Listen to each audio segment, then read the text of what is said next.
नमस्कार दोस्तों। आज के इस लेक्चर में हम बात करेंगे स्ट्रेंथ ऑफ मटेरियल के most important topic movement area method के बारे में। इस वीडियो में हम मूवमेंट एरिया मेथड को बिल्कुल जीरो लेवल से स्टार्ट करेंगे और धीरे धीरे कॉन्सेप्ट से न्यूमेरिकल तक स्टेप बाय स्टेप सब कुछ कवर करेंगे। इस लेक्चर में आप सीखने वाले हो स्लोप और डिफ्लेक्शन का एक्चुअल कॉन्सेप्ट क्या है, मूवमेंट एरिया की theorem first, theorem two, sign convention, reference point selection और 3 डिफरेंट टाइप के न्यूमेरिकल जो आरपीएससी मेन में पूछे जा सकते हैं। Movement area method RPSC mains का मोस्ट एक्सपेक्टेड टॉपिक है और 20 मार्क्स का क्वेश्चन आने के चांसेस यहाँ से बहुत ज़्यादा है। अगर आपने इस लेक्चर को एंड तक देख लिया तो एग्जाम में आने वाला 20 मार्क्स का क्वेश्चन आप खुद सोल्व कर पाओगे, इसलिए इस वीडियो को स्किप मत करना। और अगर वीडियो अच्छा लगे तो वीडियो को लाइक जरूर करना, चैनल को सब्सक्राइब करना और दोस्तों के साथ शेयर करना। तो चलिए बिना टाइम वेस्ट किए हुए लेक्चर को स्टार्ट करते हैं। तो स्टार्ट करने से पहले सबसे पहले कुछ बेसिक चीज़ें समझ लेते हैं। सबसे पहला होता है बीम। बीम क्या होता है? बीम होता है एक स्ट्रक्चरल मेंबर होता है जो ट्रांसवर्स लोड है उसको कैरी करता है, मेनली बेंडिंग के अंदर काम करता है। न्यूट्रल एक्सिस क्या होता है? बीम का वो एक्सिस जहाँ पे स्ट्रेस जीरो होता है और ऊपर फाइबर जो होता है वो कंप्रेस होता है, नीचे फाइबर के अंदर टेंशन आती है। बेंडिंग मूवमेंट मैंने बताया था आपको पिछले लेक्चर में, अगर किसी भी बीम में सेगिंग आ रही है तो बेंडिंग मूवमेंट पॉजिटिव होगा और होगिंग आ रही है तो बेंडिंग मूवमेंट नेगेटिव होगा। बेंडिंग मूवमेंट डायग्राम क्या होता है? पूरे बीम के लेंथ में बेंडिंग मूवमेंट का एक ग्राफिकल रिप्रेजेंटेशन, मतलब एक ग्राफ बना के जो अपन बेंडिंग मूवमेंट का रिप्रेजेंटेशन करते हैं उसको अपन बोलते हैं बेंडिंग मूवमेंट डायग्राम। तो जो मूवमेंट एरिया मेथड है इसका जो बेस है वो है बेंडिंग मूवमेंट डायग्राम। अगर आपको बेंडिंग मूवमेंट डायग्राम बनाना आता है तो मूवमेंट एरिया मेथड जो है बहुत ईजी है। अपन बात करते हैं स्लोप और डिफ्लेक्शन होता क्या है। तो स्लोप का मतलब होता है बीम के किसी भी पॉइंट पर एंगुलर रोटेशन, मतलब बीम का किसी भी पॉइंट, कोई सा भी पॉइंट ले लो, उस पर कितना एंगुलर रोटेशन होगा उसको अपन बोलते हैं स्लोप। या फिर टेंजेंट ऑफ इलास्टिक कर्व होता है, उसका एंगल को अपन बोलते हैं स्लोप। मैथमेटिकली जो स्लोप होता है वो क्या होता है? D Y upon D X. तो ये तो हो गई स्लोप की बात। अब डिफ्लेक्शन क्या होता है? डिफ्लेक्शन का मतलब होता है जो बीम है उसका वर्टिकल डिस्प्लेसमेंट, ओरिजिनल पोजीशन से कितना नीचे या कितना ऊपर गई है बीम, ये चीज अपने को बताता है कि भाई कितना नीचे कितने ऊपर गई है, ये बताता है deflection.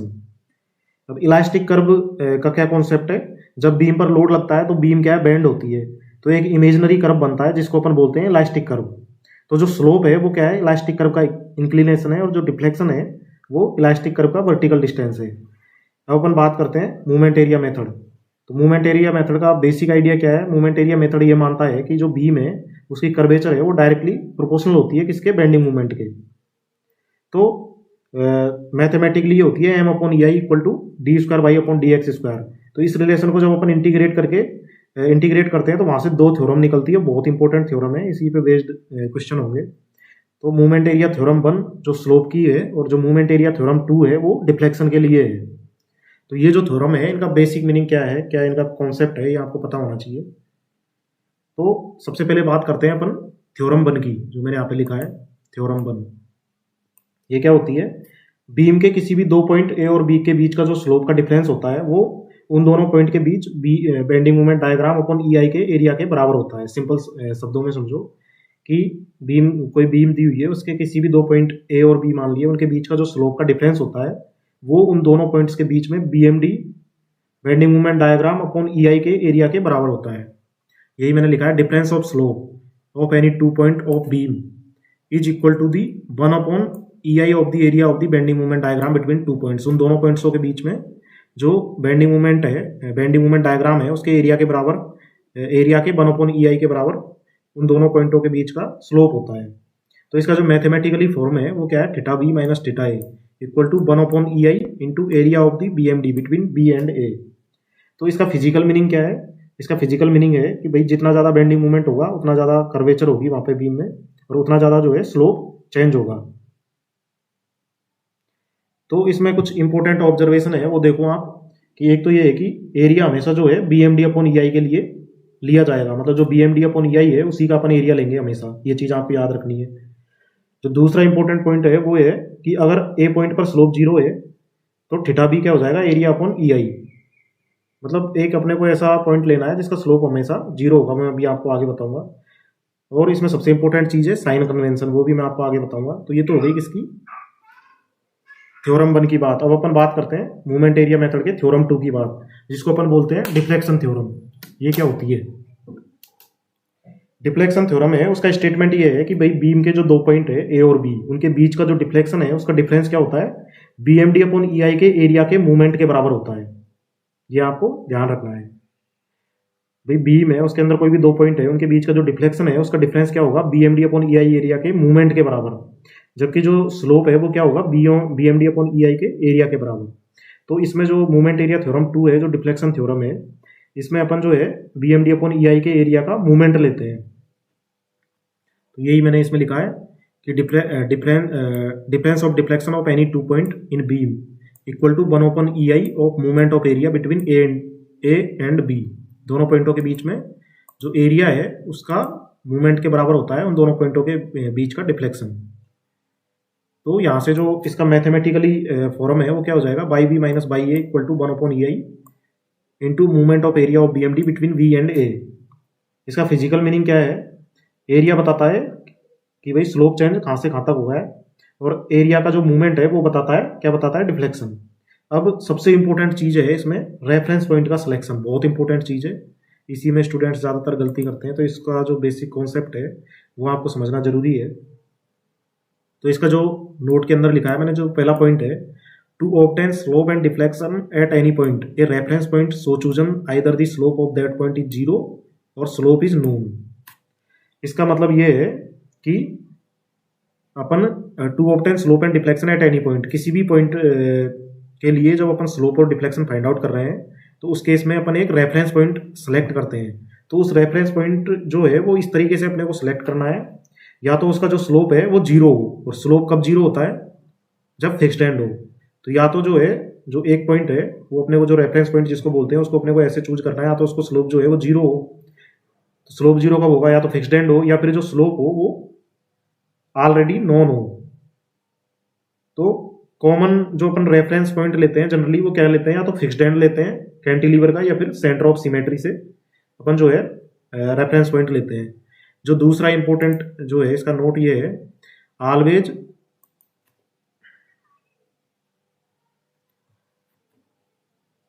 always select 2 points such one is origin where slope is to be determined and other point is reference point of 0 या फिर ऑब्लिक नॉन स्लोप। ये वही सेम जो फर्स्ट पॉइंट है उसके जैसा ही है कि हमेशा दो पॉइंट अपने को ऐसे सेलेक्ट करने हैं कि जो फर्स्ट पॉइंट है वो तो ओरिजिन है, मतलब ओरिजिन पॉइंट किसको बोलते हैं? जिसका अपने को स्लोप फाइंड आउट करना है।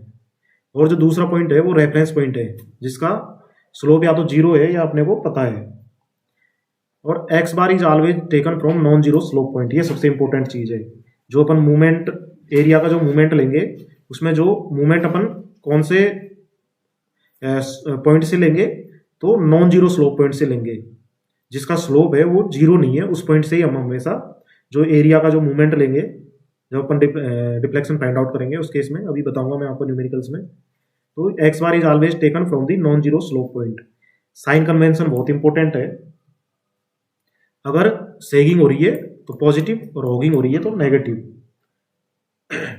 और जो डिफ्लेक्शन के साइन है, अगर डाउनवर्ड डिफ्लेक्शन है तो नेगेटिव, और अपवर्ड डिफ्लेक्शन है तो पॉजिटिव। और जो स्लोप है उसके साइन क्लॉकवाइज रोटेशन है तो नेगेटिव, और एंटी क्लॉकवाइज रोटेशन है तो पॉजिटिव। ये आपको जो साइन है इंपॉर्टेंट है, ये आपको याद रखने। इसमें मैंने लिखा नहीं है पर आपको याद रखने की जो डिफ्लेक्शन का, अगर डाउनवर्ड डिफ्लेक्शन है तो नेगेटिव आएगा, और अपवर्ड डिफ्लेक्शन है तो पॉजिटिव आएगा। और जो स्लोप है उसका साइन क्लॉकवाइज रोटेशन है तो नेगेटिव आएगा, एंटी क्लॉकवाइज रोटेशन है तो पॉजिटिव आएगा। तो ये तो हो गई इसकी बात। अब अपन बात करते हैं कुछ स्टैंडर्ड्स रिजल्ट की। तो ये जो है अगर BMD जो है इस तरीके का बन रहा है तो इसका एरिया हो जाएगा 1/3 इंटू बी इंटू एच, और x बार जो होगा फ्रॉम बी पॉइंट से, यहाँ से x बार की वैल्यू कितनी हो जाएगी? 3v/4। नेक्स्ट जो है पैराबोलिक BMD टाइप का है, अगर इसका एरिया क्या हो जाएगा? 2/3 इंटू बी इंटू डी, और x बार क्या हो जाएगा? x बार कहाँ से है इसमें? इस पॉइंट से। x बार इक्वल टू हो जाएगा 5/8 अपॉन बी। ये कुछ स्टैंडर्ड रिजल्ट है जो आपको याद रखने हैं। तो अब इसका जो है, ये तो मैंने आपको बता दिया इसका थ्योरेटिकल पार्ट कि क्या है, क्यों है, इसका सारा कॉन्सेप्ट। अब अपन करते हैं न्यूमेरिकल्स। तो स्टेप बाय स्टेप जो न्यूमेरिकल प्रोसीजर है वो पहले समझ लेते हैं। सबसे पहले जो बीम है उसका डायग्राम बनाएंगे, उसके बाद में सपोर्ट कंडीशन है वो आइडेंटिफाई करो, कि भाई कौन सी सपोर्ट कंडीशन है। उसके बाद में बेंडिंग मोमेंट इक्वेशन लिखो, फिर बेंडिंग मोमेंट जो है इसका ड्रॉ करो, फिर बेंडिंग मोमेंट जो है उसको सिंपल शेप में तोड़ दो। मतलब शेप में कैसे, जैसे आई डिफरेंट डिफरेंट होगा अलग अलग का, तो उस हिसाब से उसको तोड़ दो। फिर उसके बाद में उसका एरिया कैलकुलेट करो। फिर उसके बाद में सेंट्रोइड से जो डिस्टेंस है वो निकालो, और थ्योरम 1 अप्लाई करके स्लोप निकाल दो, और थ्योरम 2 जो है वो अप्लाई करके और उसका जो है डिफ्लेक्शन निकाल लो। तो जो एक जो क्या होता है, जैसे दूसरे भी मेथड है slope and deflection find out करने के, जैसे डबल इंटीग्रेशन मेथड है, कॉन्जुगेट बीम मेथड है, स्लोप डिफ्लेक्शन मेथड जो है, मूवमेंट एरिया ये हो ही गया। तो मूवमेंट एरिया जो मेथड है फास्ट मेथड है, कॉन्सेप्चुअल है, जबकि जो डबल इंटीग्रेशन मेथड है वो लेंदी होता है। तो इस वजह से जनरली एग्जाम में पूछा नहीं जाता है। सबसे फेवरेट जो है एग्जामिनर का वो मूवमेंट एरिया मेथड ही है। अगर स्लोप डिफ्लेक्शन से कोई क्वेश्चन आएगा तो मूवमेंट एरिया मेथड से आने के थोड़े ज़्यादा चांसेज है। कॉन्जुगेट बीम मेथड से भी आ सकता है क्वेश्चन।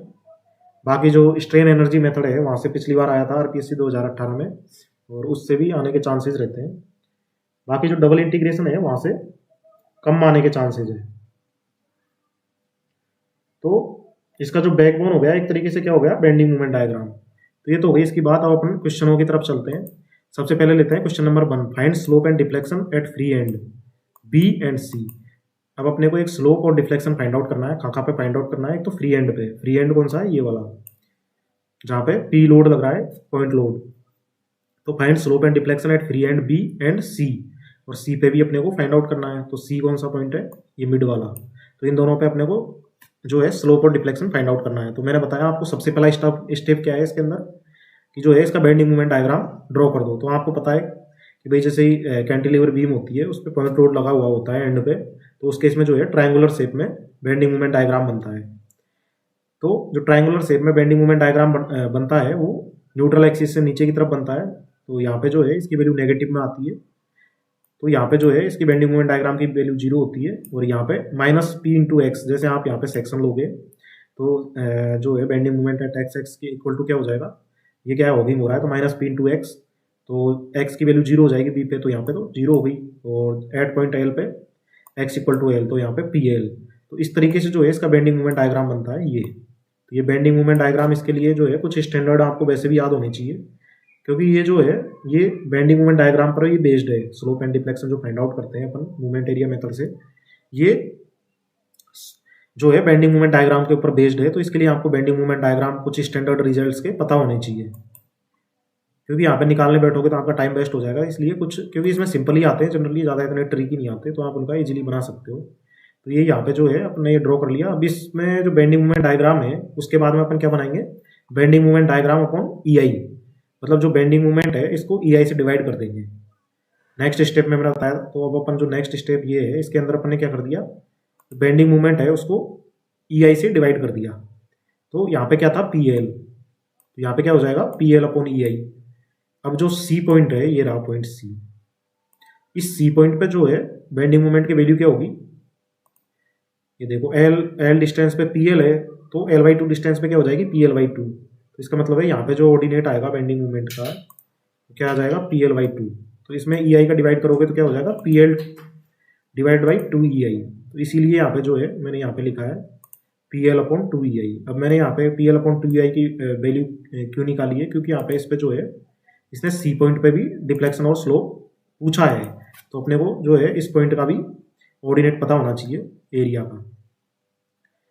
तो अब अपन सबसे पहले फर्स्ट थ्योरम अप्लाई करते हैं। अब सब कुछ हो गया, अपना बेंडिंग मूवमेंट डायग्राम बना दिया अपन ने, और बेंडिंग मूवमेंट डायग्राम अपन EI बना दिया, ऑर्डिनेट वगैरह लिख दिए। तो अपन सबसे पहले फर्स्ट थ्योरम अप्लाई करेंगे, और फर्स्ट थ्योरम क्या बताती है अपने को, स्लोप। अब अपन स्लोप फाइंड आउट करते हैं। तो फर्स्ट थ्योरम क्या होती है, डिफरेंस बिटवीन 2 पॉइंट, जो 2 पॉइंट है उनके बीच का जो स्लोप है वो क्या होता है, एरिया होता है किसका, M/EI डायग्राम का, बिटवीन उन दोनों पॉइंटों के, मतलब उन दोनों पॉइंटों के बीच का जो एरिया ऑफ M/EI डायग्राम है वो बराबर होता है किसका, दोनों पॉइंटों के बीच में स्लोप का जो डिफरेंस है वो एरिया ऑफ M/EI डायग्राम के बराबर होता है।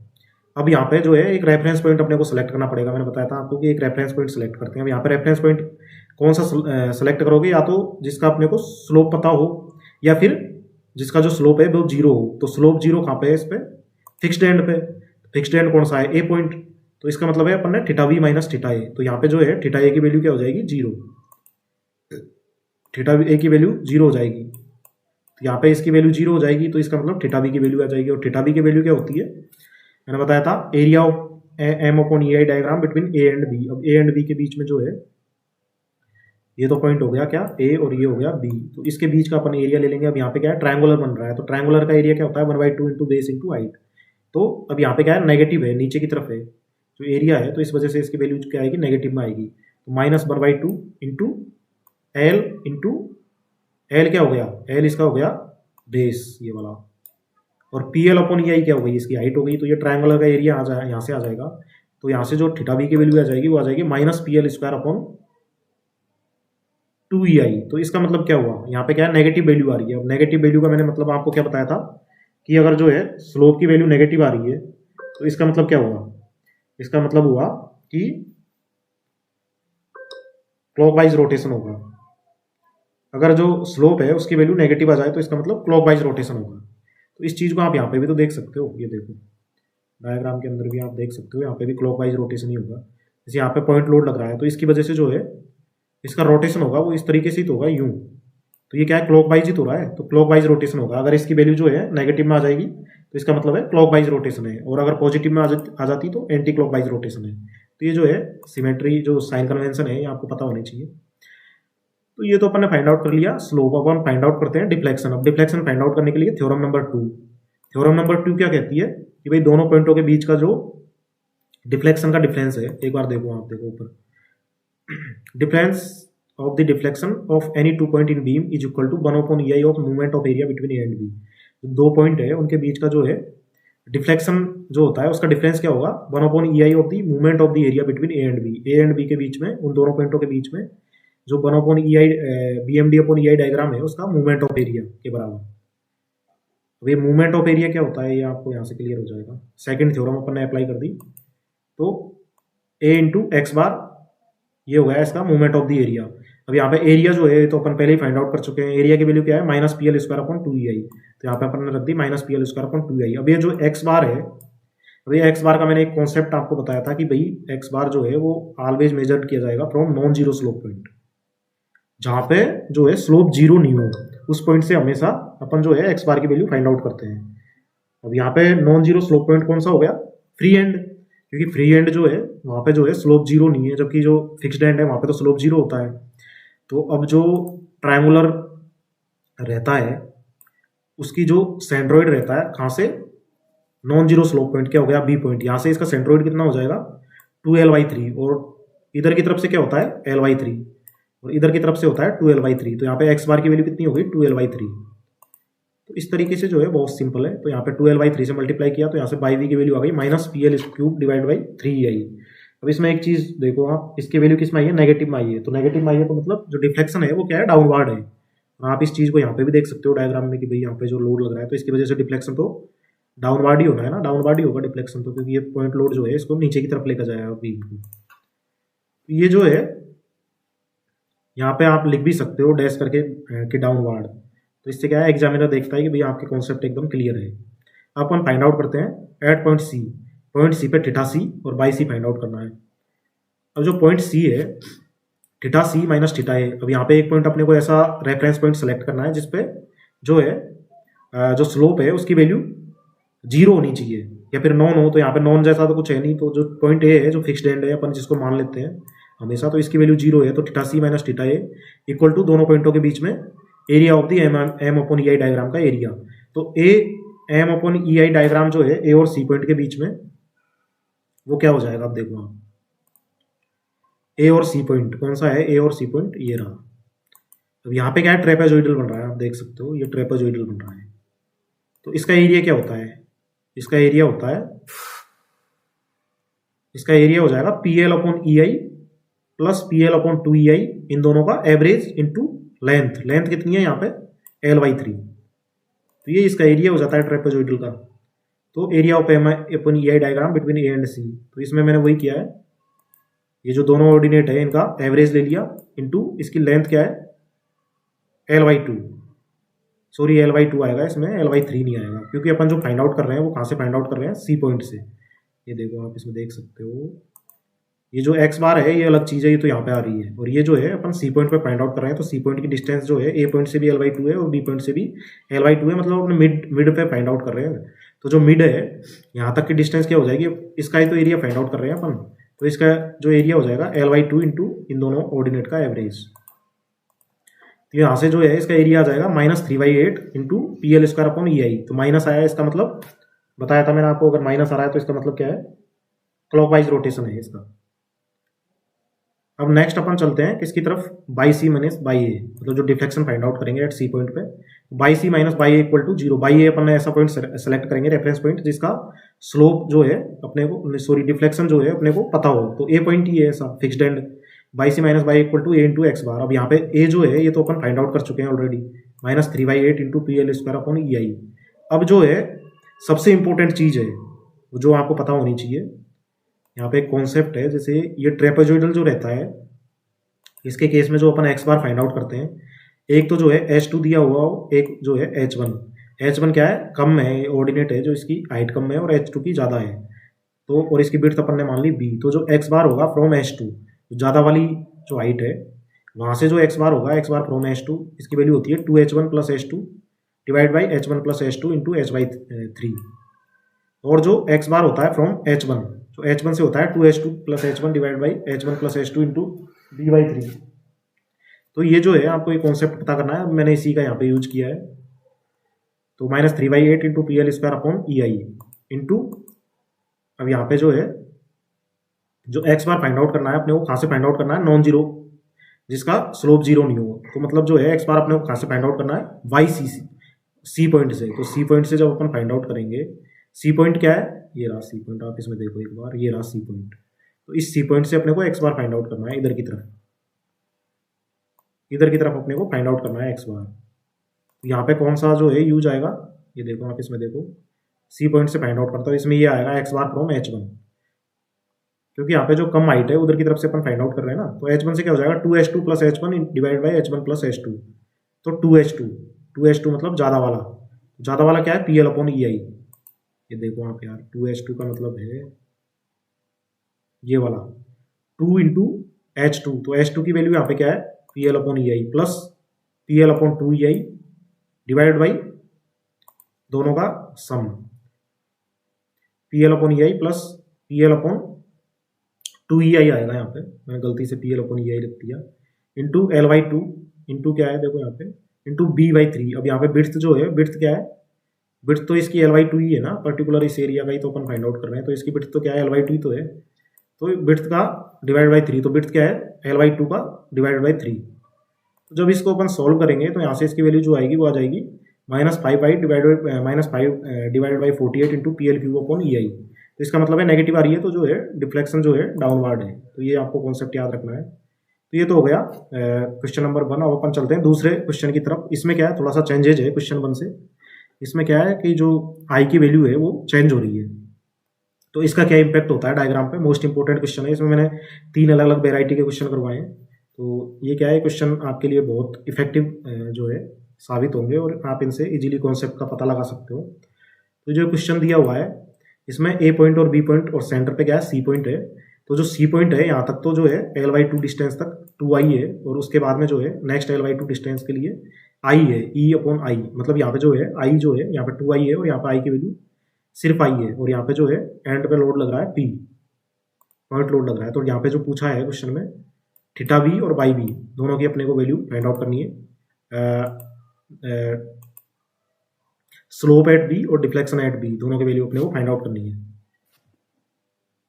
तो अब यहाँ पे जो है एक कॉन्सेप्ट जो है इंपॉर्टेंट कॉन्सेप्ट है, और इसका आपको पता होना चाहिए कि भाई जब आई की वैल्यू है वो चेंज हो रही हो, तो उस केस में जो है BMD/EI डायग्राम है वो कैसे बनाते हैं, क्योंकि इसमें सबसे इंपॉर्टेंट जो है वो है BMD/EI डायग्राम। अगर आपने BMD/EI डायग्राम सही से बना दिया तो आपका क्वेश्चन आराम से सही हो जाएगा, इसलिए BMD/EI डायग्राम आपको बनाना आना चाहिए। अब इसमें कैसे आप बनाओगे इसको देखो। अब सबसे पहले तो अपन क्या है, सबसे पहले तो इसका बेंडिंग मोमेंट डायग्राम बना देंगे। ये बेंडिंग मोमेंट डायग्राम अपने बना दिया, यहाँ पे PL है और इधर 0 है।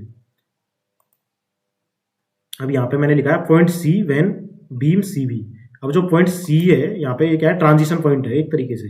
क्योंकि यहाँ पे आई, इधर तो आई था, इस पॉइंट सी के जो राइट साइड में है, ये अपना पॉइंट सी है, इसके राइट साइड में तो आई है और इसके लेफ्ट साइड में 2i है, तो ये एक ट्रांजिशन पॉइंट हो गया ना, आई से 2i के लिए चेंज कर रहा है। तो यहाँ पे जो है दो वैल्यू आएगी BMD अपॉन EI डायग्राम की, क्योंकि ट्रांजिशन पॉइंट है तो दो वैल्यू आएगी। अब दो वैल्यू कैसे आएगी, point C when beam CV, जब अपन बीम CV को कंसिडर करेंगे इस बीम को, तो उस केस में जो पॉइंट सी है, उस केस में point C when beam CV, जब बीम CV को अपन कंसिडर करेंगे तो उस केस में जो पॉइंट सी है उसकी, उस पर जो आएगा इसका bending moment diagram upon BMD upon EI की जो वैल्यू आएगी वो क्या आ जाएगी, ये देखो, moment at C equal to PL upon 2। तो अब यहाँ तक तो जो है यहाँ पे PL है, तो L/2 डिस्टेंस पे कितना हो जाएगा, PL/2। तो मूवमेंट एट C क्या है, PL अपॉन 2। तो movement at C divide by EI, मतलब BMD अपॉन EI डायग्राम का जो ऑर्डिनेट आएगा वो क्या आ जाएगा, PL अपॉन 2EI। तो ये तो जब अपन ने बीम CV कंसिडर करिए तब यहाँ पे वैल्यू आई है PL अपॉन 2EI। अब अपन नेक्स्ट बीम जो है CA कंसिडर करेंगे या AC, CA बोल दो या AC बोल दो। तो ये जो है point C when beam AB, पहले अपन ने CV ली है, CV ये हो गई। अब जो नेक्स्ट बीम है AC आएगा, यहाँ पे मैंने गलती से यहाँ पे जो है AB लिख दिया है, यहाँ पे AC आएगा क्योंकि AC वाला पार्ट कर रहे हैं ना अपन। नेक्स्ट ये जो है ये वाला, तो इसके लिए जो है मूवमेंट एट C जो होगा वो तो सेम ही रहेगा, PL upon 2। Movement at C तो PL अपॉन 2 ही है, लेकिन movement of C divided by EI, अब यहाँ पे E की जगह पे तो E आ गया, लेकिन I की जगह पे क्या है, 2i है।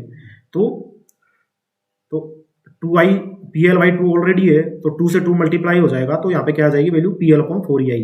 तो इसका मतलब ये हुआ कि जो पॉइंट C है उस पर जो है bending moment diagram upon EI की जो अपन डायग्राम ड्रॉ करेंगे BMD अपॉन EI डायग्राम, उसमें ऑर्डिनेट की दो वैल्यू मिलेगी, एक तो मिलेगी PL अपॉन 4EI और एक मिलेगी PL अपॉन 2EI। ये क्यों मिली है, क्योंकि यहाँ पे जो है ट्रांजिशन है, यहाँ पे चेंज कर रहा है I से 2i। तो ये कॉन्सेप्ट आपको याद रखना है।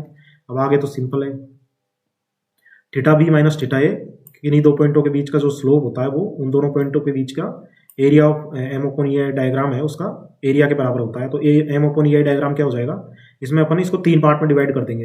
एक तो ये वाला पार्ट हो गया, अब अपने को इसका टोटल एरिया फाइंड आउट करना है ना, तो इसका 3 पार्ट में डिवाइड करना पड़ेगा। एक तो ये पार्ट हो गया, एक ये जो हो गया ये रेक्टेंगल हो गया, और एक ये जो है इसमें मतलब दो तो ट्रायंगुलर शेप है और एक रेक्टेंगुलर शेप है। तो तीनों का अपना एरिया जो है अलग अलग फाइंड आउट करके और लास्ट में इसको ऐड कर देंगे। तो सबसे पहले जो है अपन ने A1 का एरिया फाइंड आउट करा। A1 क्या है, ये, तो इसका एरिया क्या हो जाएगा 1/2, ये नीचे की तरफ है ना न्यूट्रल एक्सिस से, तो नेगेटिव में वैल्यू आएगी, तो माइनस। अब इसका एरिया क्या हो जाएगा 1/2 इंटू बेस इंटू आई, क्योंकि हाइट, क्योंकि ये क्या बन रहा है ट्रायंगुलर, तो 1/2 इंटू इसका बेस क्या हो जाएगा L/2, 1/2 इंटू L/2 इंटू इसकी हाइट क्या हो जाएगी PL अपॉन 2EI। तो यहाँ से इसकी वैल्यू आ गई minus PL square divide by 80i। Next A2 तो जो है सिंपल है, क्योंकि ये तो क्या है रेक्टेंगल है, तो रेक्टेंगल एरिया लंबाई इंटू चौड़ाई, तो लंबाई इसकी जो है वो क्या हो गई L/2 और इसकी चौड़ाई क्या हो जाएगी यहाँ तक PL अपॉन 4EI। ये रहा ना इसका ये वाले ऑर्डिनेट की वैल्यू PL अपॉन 4EI, तो PL upon 4EI into L/2 तो minus PL square upon 80i। इसी तरीके से अपन जो है A3 की वैल्यू फाइंड आउट कर लेंगे। A3 की वैल्यू थोड़ा सा, A3 की value minus P/2 minus 1/2 into PL upon 4EI into L/2। तो जो A3 है इसकी वैल्यू क्या हो जाएगी, इसका एरिया अपन फाइंड आउट करेंगे, तो 1/2 इंटू बेस इंटू हाइट, तो इसका बेस तो क्या हो जाएगा L/2 इंटू हाइट क्या हो जाएगी, ये इंपॉर्टेंट है, इसकी हाइट कैसे निकालोगे आप, इसकी हाइट PL अपॉन 2EI में से PL अपॉन 4EI माइनस कर दोगे, क्योंकि PL अपॉन जो 4EI है उसकी वैल्यू तो है यहाँ तक, और इसकी टोटल की वैल्यू क्या है PL अपॉन 2EI, तो PL अपॉन 2EI में से PL अपॉन 4EI माइनस कर दोगे तो इसकी वैल्यू आ जाएगी, इस ऑर्डिनेट की वैल्यू। तो जो माइनस करोगे तो इसकी वैल्यू कितनी आएगी PL upon 4EI, PL upon 2EI में से PL अपॉन 4EI माइनस करोगे तो PL upon 4EI into L/2, तो यहाँ से जो है A3 की वैल्यू आ जाएगी minus PL square divide by 16EI। अब theta B minus theta A equal to तीनों एरिया को ऐड कर देंगे, तो ऐड करने के बाद में वैल्यू आ जाएगी minus 5/16 into PL square upon EI। तो ये तो आ गया अपना। अब यहाँ पे नेगेटिव में वैल्यू आई है, नेगेटिव में वैल्यू आने का मतलब जो है रोटेशन है वो क्या होगा क्लॉकवाइज रोटेशन, ये आपको ध्यान रखना है। यहाँ पे आप लिख भी सकते हो एरो करके कि क्लॉकवाइज रोटेशन, तो उससे एग्जामिनर जो है वो देखेगा कि हाँ इसको पता है अच्छे से। नेक्स्ट जो है डिफ्लेक्शन, किन्हीं दो पॉइंटों के बीच का डिफ्लेक्शन जो रहता है मूवमेंट ऑफ द एरिया के बराबर होता है। तो A1 इंटू x1 बार प्लस A2 इंटू x2 बार प्लस A3 इंटू x3 बार अलग अलग निकालना पड़ेगा ना, तो A1 A2 A3 की तो वैल्यू अपन ऑलरेडी निकाल ही चुके हैं। अब अपन सबके जो है x1 बार की जो है सेंट्रोइड है उसकी डिस्टेंस निकाल लेते हैं। तो जो x1 बार है उसकी वैल्यू क्या होगी, ये मैंने निकाली है यहाँ पे। x1 बार की वैल्यू क्या हो जाएगी 2l/3। और x बार हमेशा कहाँ से मेजर करना है, नॉन जीरो स्लोप पॉइंट से। तो नॉन जीरो स्लोप पॉइंट कौन सा है, फ्री एंड क्या है यहाँ पे बी पॉइंट। तो यहाँ से अपने को फाइंड आउट करना है। तो यहाँ से जो है इसके सेंट्रोइड की डिस्टेंस कितनी हो जाएगी, ये वाली, यहाँ से डिस्टेंस हो जाएगी 2l/3 और इधर से क्या हो जाएगी l/3। तो l की जगह पे क्या है l/2। तो यहाँ पे क्या हो जाएगा 2 इंटू l/2 डिवाइडेड बाई 3, क्योंकि 2l/3 होती है वैल्यू। तो l की जगह क्या है यहाँ पे l/2, तो 2 इंटू l/2 डिवाइडेड बाई 3। तो यहाँ से जो है l/3 आ जाएगी। और x2 बार है उसकी वैल्यू क्या आ जाएगी, उसकी वैल्यू आएगी, ये देख सकते हो आप यहाँ पे x2 बार की वैल्यू, क्योंकि ये रेक्टेंगुलर है। तो रेक्टेंगल की वैल्यू कितनी हो जाएगी, मतलब अपने को ये वाला फाइंड आउट करना है। कहाँ से, नॉन जीरो स्लोप पॉइंट से। तो नॉन जीरो स्लोप पॉइंट क्या है, बी पॉइंट है। तो यहाँ से l/2 प्लस l/2 का हाफ, तभी तो ये डिस्टेंस आ जाएगी यहाँ तक की सेंट्रोइड की। तो इससे जो वैल्यू आ जाएगी वो कितनी आ जाएगी 3l/4। नेक्स्ट जो है x3 बार फाइंड आउट करना है, मतलब अपने को इसका सेंट्रोइड फाइंड आउट करना है। तो इसका सेंट्रोइड क्या हो जाएगा, इस पॉइंट से इसका सेंट्रोइड हो जाएगा l/2 plus 2 into l/2 divide by 3। तो l/3, तो l/2 प्लस l/3, तो l/2 प्लस l/3 करोगे, ये l/2 into l/2 plus l/3 आएगा यहाँ पे। ये यहाँ पे जो है प्लस आएगा, यहाँ पे मैंने मल्टीप्लाई कर दिया है। तो l/2, 2 से 2 कट जाएगा तो l/3 प्लस l/2। तो आप इन दोनों को करोगे तो यहाँ से जो वैल्यू आ जाएगी इसकी 5l/6 आ जाएगी। तो a1 x1 बार की वैल्यू क्या आ जाएगी, a1 को x1 बार से मल्टीप्लाई कर दोगे l/3 से, तो -pl³ divide by 24ei। a2 x2 बार की value -3pl square divide by 32ei। और इसी तरीके से a3 x3 बार की value 5pl square divide by 96ei। अब बाई भी माइनस बाई ए की वैल्यू जीरो हो जाएगी, वहाँ पे डिफ्लेक्शन एट ए जीरो है। तो अपन इन तीनों को जोड़ेंगे तो यहाँ से वैल्यू आ जाएगी -18pl³ डिवाइड बाई 96ei। तो यहाँ पे जो वैल्यू आई है वो नेगेटिव में आई है, इसका मतलब जो है डिफ्लेक्शन जो होगा वो डाउनवर्ड होगा। तो ये हो गया क्वेश्चन नंबर 2। अपन चलते हैं क्वेश्चन नंबर 3 की तरफ, मोस्ट इंपोर्टेंट है। मैंने 3 डिफरेंट टाइप के आपको क्वेश्चन इसमें करवा दिए हैं।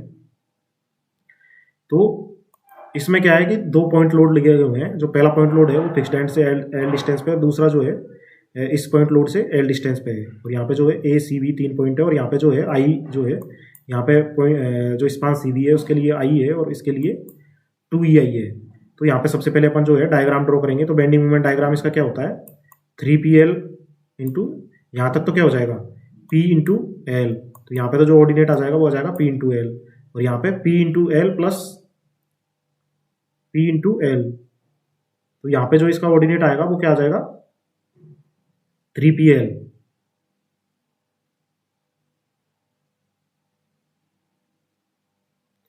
यहाँ पे इसका वैल्यू आ जाएगी 3pl और यहाँ पे आएगी pl। तो ये जो है बेंडिंग मोमेंट डायग्राम से इसकी वैल्यू आ जाएगी। अब इसमें जो है ये भी वही ट्रांजिशन वाला फेज है। तो यहाँ पे जो है pl/ei होगा।